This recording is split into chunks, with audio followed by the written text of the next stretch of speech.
So what I want to talk about right now is the knife, for like if I want to cut out the material on the car. Knife is really important because obviously you don't want to cut the car, and if you have the right knife, it just cuts better. For a long time I used a knife, and a lot of knives have a metal front and they're a single cartridge knife. And then about 12 years ago, a buddy of mine turned me on to this knife. And this is the Nt Cutter A551-P knife, and it's a great knife for car wrapping. Here's why. First and foremost, the top is plastic, so when I go to cut the material on the edges and stuff like that, it doesn't scratch the car or the material, which is great. Plus it's rounded, so it's really smooth on the car. So actually when I'm cutting, I'm actually pressing the knife onto the car, which keeps my blade from jumping and cutting the car or the film.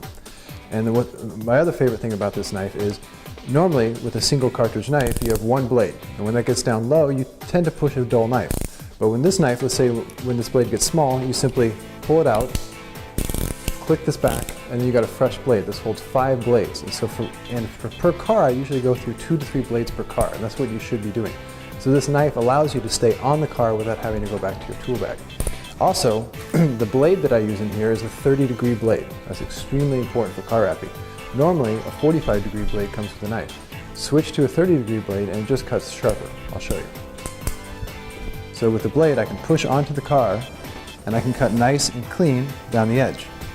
I can run my finger, set it up, and then I can just come back down on the other side and cut this side out. And I'll show you, pull it out.